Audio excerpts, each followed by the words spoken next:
ನಮಸ್ಕಾರ ಸ್ನೇಹಿತರೆ, ಅಂತೂ ಇಂತೂ 15 ಕಿಲೋಮೀಟ್ರು ಮಣ್ಣು ರೋಡು ಗುಂಡಿ ರೋಡ್ಗಳಲ್ಲಿ ಬಂದು ಕೊನೆಗೆ ನಮ್ಮ ದಬ್ಗುಳಿ ಬಸವೇಶ್ವರ ದೇವಸ್ಥಾನದ ಬಳಿ ಸೇರಿದ್ವಿ.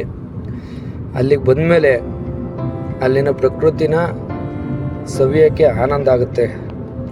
ಯಾಕೆಂದರೆ ಅಷ್ಟು ಸುಂದರವಾಗಿದೆ. ನಮಗೆ ಆ ದೇವಸ್ಥಾನದ ಹತ್ರ ಬಂದಟ್ಟಿಗೆ ನಮ್ಮನ್ನು ಆಹ್ವಾನ ಮಾಡ್ಕೊಳ್ಳೋದು ಮೊದಲಿಗೆ ನಮ್ಮ ವಾನರ ಸೇನೆ. ಅದೇ ರೀತಿ ಇಲ್ಲಿ ನಾನು ಕಂಡಿದ್ದೇನಪ್ಪ ಅಂದರೆ, ದಯವಿಟ್ಟು ಬರ್ತಕ್ಕಂಥ ಪ್ರಯಾಣಿಕರು ಯಾವುದೇ ಕಾರಣಕ್ಕೂ ಅಲ್ಲಿ ಕುಡ್ದಿರ್ತಕ್ಕಂಥ ಬಿಯರ್ ಬಾಟಲ್ಗಳಿರ್ಬೋದು ಅಥವಾ ಪ್ಲಾಸ್ಟಿಕ್ ವಸ್ತುಗಳನ್ನ ಎಸೆಯೋಕ್ಕೆ ಹೋಗಬೇಡಿ. ಯಾಕೆಂದರೆ ನಾವು ಪ್ರಕೃತಿನ ಎಷ್ಟು ಚೆನ್ನಾಗಿ ನೋಡ್ಕೊತೀವೋ ಅಷ್ಟು ಚೆನ್ನಾಗಿ ನಮ್ಮನ್ನು ಅದು ಕಾಪಾಡುತ್ತೆ. ಅದೇ ರೀತಿ ಆ ದೇವಸ್ಥಾನದ ಪಕ್ಕದಲ್ಲಿ ಇರ್ತಕ್ಕಂಥ ಕಾವೇರಿ ನದಿಲಿ ಸ್ನಾನ ಮಾಡ್ಕೊಂಡು ಮುಂದೆ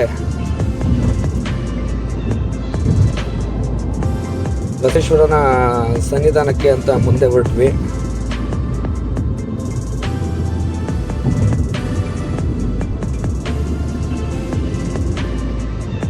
ಹಾಗೆ ಮುಂದೆ ಬಂದಾಗ ಮೊದಲಿಗೆ ನಮಗೆ ಎಂಟ್ರೆನ್ಸಲ್ಲೇ ಅಗಲವಾಗಿರ್ತಕ್ಕಂಥ ಒಂದು ಪ್ರಾಂಗಣ ಸಿಗುತ್ತೆ.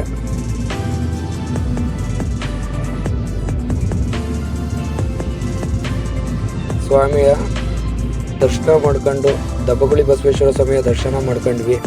ಅಲಂಕಾರನೂ ನೋಡೋಕ್ಕೆ ತುಂಬ ಚೆನ್ನಾಗಿತ್ತು. ಹಾಗೂ ಇಲ್ಲಿ ಏನೇ ಕಷ್ಟ ಇದ್ದರೂ ಕೇಳ್ಕೊಂಡ್ರು ಕೂಡ ಒಳ್ಳೆಯದಾಗುತ್ತಂತೆ. ಅದೇ ರೀತಿ ರಾತ್ರಿ ಬಂದಂಥ ಭಕ್ತಾದಿಗಳಿಗೆ ಅನ್ನಪ್ರಸಾದದ ವಿನಿಯೋಗ ಇರ್ತದೆ.